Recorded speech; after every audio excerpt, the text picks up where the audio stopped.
तो बड़े हादसे के बाद में बड़ा सवाल यही उठता है कि क्या जिंदगी पर भारी पड़ती है अस्पतालों की लापरवाही। क्या भुवनेश्वर हादसे से आखिरकार सबक लेगा देश? अपने आप में ये बड़ा सवाल है कि लापरवाही कैसे जानलेवा साबित हो सकती है। इस मुद्दे पे बात करने के लिए बहुत खास मेहमान इस वक्त doctor GC. Mishra, director Delhi fire service, हमारे साथ स्टूडियो मौजूद हैं। सर, बहुत स्वागत है आपका। आपको लगता है कि हमने अपनी इस स्टोरी में भी जिक्र किया कि किस प्रकार से 2011 में कोलकाता में एक हादसा हुआ था और 90 मरीजों की जान गई थी।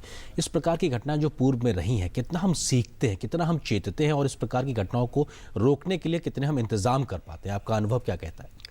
देखिए, अनुभव तो ये है कि बहुत ज़्यादा हमने इन घटनाओं से कुछ सीखा नहीं है। दूसरी जो बात है उसमें लिमिटेशन ये है कि हर समय हम ये कहते हैं नियमों में क्या रिक्वायरमेंट है जी।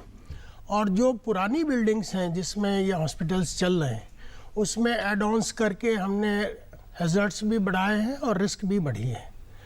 और अगर फायर प्रोटेक्शन की बात करें तो ये कोई आफ्टर थॉट नहीं होता है। बिल्डिंग की डिज़ाइन अगर ठीक नहीं है या उतने मरीजों के लिए नहीं है जी, तो इस तरीके के हादसे होंगे तो काफ़ी कैजुअलिटीज़ होंगी जी।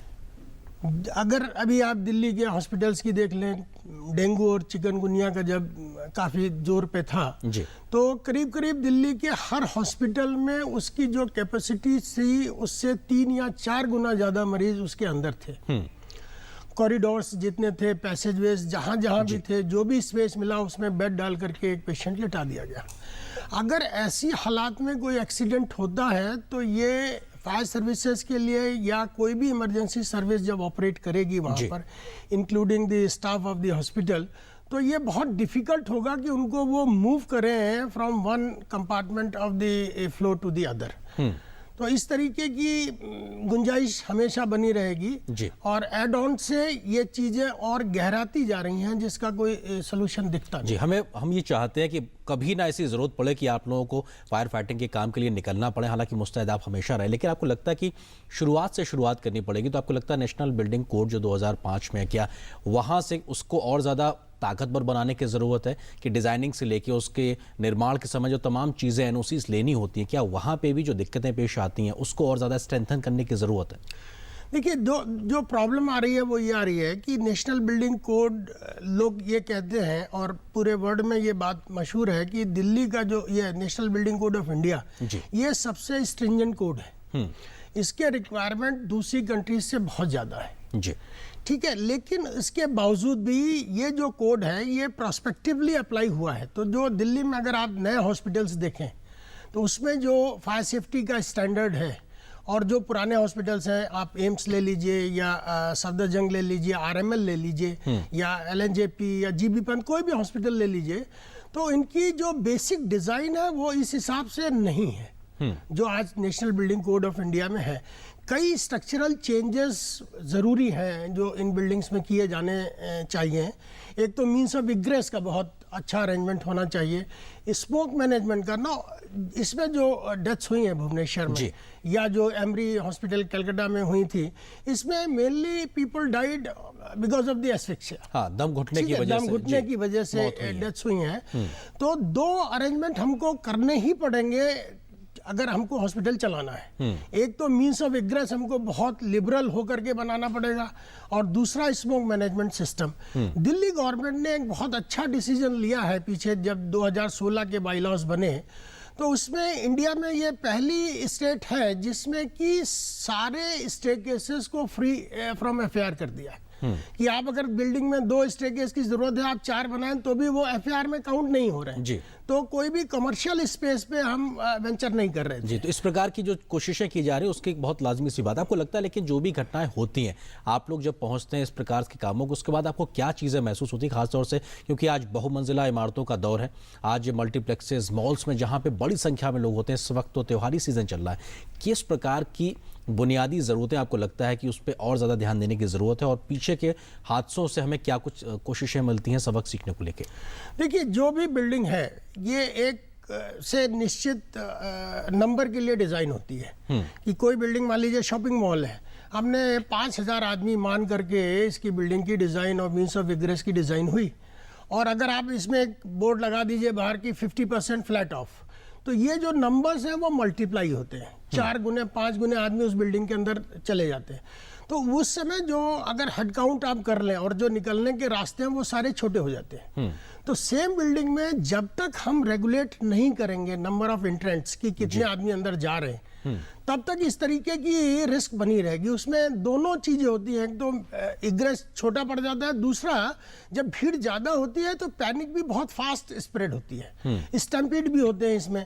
और ये सारे लोग जब बाहर निकलते हैं और फायर सर्विस के आदमी जब अंदर घुसते हैं तो उनको अंदर घुसने के लिए रास्ता भी नहीं मिलता। अगर अंदर से हम किसी को निकालना चाहें बाहर तो उनको निकालना भी बड़ा मुश्किल हो जाता है। जी, आपको लगता है कि आज का दौर वो है कि जहां पे बहुमंजिला इमारतों का दौर है, मतलब आप की इमारत से ऊंची मेरी इमारत, तो इस प्रकार की एक होड़ सी नजर आती है। अगर बहुमंजिला इमारतें जो कि 40 मंजिल 50 मंजिल तक की जा रही, क्या हम स्काई हमारे मतलब उस लेवल तक क्या हमारे पास में संसाधन है कि अगर ऐसी कोई दुर्घटना होती तो हम उसके लिए तैयार हैं? या अभी देखिए, बहुत एक्सटर्नल हेल्प से फायर फाइटिंग करना beyond 70 metre is not feasible. ऐसी गाड़ी नहीं है जो 70 मीटर मतलब कितना मंजिल के आसपास? 20-21 मोटे तौर पर 20-21 मंजिल के बाद में ये आप समझ दिक्कतें आनी लीजिए। जी है हाँ। कि बाहर से हम जाके उसमें नहीं पहुंच सकते हैं। तो उस बिल्डिंग्स में अरेंजमेंट हमको विद इन दी बिल्डिंग करना पड़ेगा। ऐसे ही फायर टावर्स क्रिएट करनी पड़ेंगी जो बिल्डिंग के पेरीफेरी पर हों, जिससे कि बिल्डिंग में पूरी अगर आग लग भी जाए तो धुआं कम से कम इन स्टेयरकेसेस में ना पहुंचे। जी। तो इस तरीके के अरेंजमेंट करने पड़ेंगे। और ज़्यादा एडवांस जो हमारे सिस्टम्स हैं, स्प्रिंकलर सिस्टम है या डिटेक्शन सिस्टम है, इस पे भी काफ़ी जोर देना पड़ेगा। नेचुरल वेंटिंग, जो एक और जो प्रॉब्लम हम लोग फेस कर रहे हैं दिल्ली में, over the year ceiling height घटती चली जा रही है। सीलिंग हाइट जो दिल्ली का, मान लीजिए जैसे बाड़ा हिंदू राव में चले जाइए आप, उसमें बड़े बड़े हॉल्स हैं, सीलिंग हाइट भी काफ़ी है। और मैक्स हॉस्पिटल में चले जाइए तो 2.8 2.9 मीटर है। तो 2.8 मीटर जब सीलिंग हाइट होती है, उस समय जब आग लगती है तो इसको पूरे रूम को स्मोक से फिल करने में 1 से 1.5 मिनट का टाइम लगता है। अगर आप फायर डिटेक्ट भी कर लें और फायर ब्रिगेड को बता भी दें, जी, जो भी आप कर लें, लेकिन 1.5 मिनट से पहले वहां पर किसी भी तरीके से आपको एड नहीं मिल पाएगी जो कि फायर फाइटिंग कर ले या उसको इवैक्यूएट करते हैं। जी, तो अपने आप में एक स्ट्रक्चरल चेंजेस की बड़ी जरूरत आप बता रहे हैं। एक आंकड़ा मैं देख रहा था कि इतना ठीक है गलत है आप बताएं कि भारत में लगभग 65% फायर स्टेशंस की भी कमी कहीं एक आंकड़ा नजर आ रहा है। ट्रेंड फायर ट्रेंडर्स को लेकर भी बहुत ज़्यादा हमें अभी काम करने की ज़रूरत है। जो फायर फाइटिंग के लिए जो हमें व्हीकल्स आप लोगों को जो चाहिए होते हैं उसकी भी कमी। तो आपको लगता है कि इस दिशा में भी काफ़ी तेज़ी से काम करना चाहिए, क्योंकि हमारी शायद प्राथमिकताओं में हम बहुत ज़्यादा इस पर ध्यान नहीं दे पाते। कोई हादसा होने के बाद हम सोचते हैं। जी हाँ, ये बिल्कुल सही कहा। और जो रिपोर्ट्स हैं वो ये है कि मतलब पूरे इंडिया में हमारे पास जो शॉर्टेज है वो 65 नहीं 95% है। अगर उसको एक RMSI ने स्टडी की थी, हैजार्ड एनालिसिस की थी पूरी कंट्री में, और उन्होंने ये बताया था करीब हमारे 95% शॉर्टफॉल्स हैं फायर स्टेशंस की। और इसके लिए प्लानिंग कमीशन में भी ये मामला गया था, उन्होंने भी एक कमेटी अपॉइंट की और इसमें काफ़ी कुछ ग्रांट आनी है गवर्नमेंट से जी। और हम लोग उम्मीद कर रहे हैं आने वाले टाइम में कुछ नंबर्स बढ़ेंगे। लेकिन जितने नंबर्स हम बढ़ाते जा रहे हैं, दिल्ली की अगर हम बात करें जी, तो हमने 59 स्टेशंस कर लिए और 12 और अंडर कंस्ट्रक्शन है हमारे। 70 में आने के बाद भी पर मंथ आप देखिए या पर ईयर पिछला डाटा अगर आप निकालिए तो दिल्ली में एवरेज स्पीड घटती चली जा रही है रोड पे।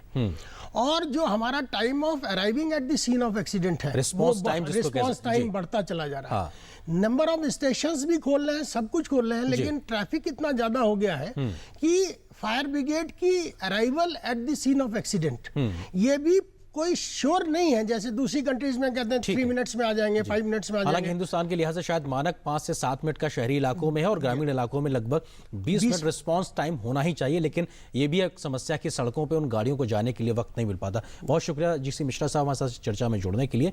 तो जहां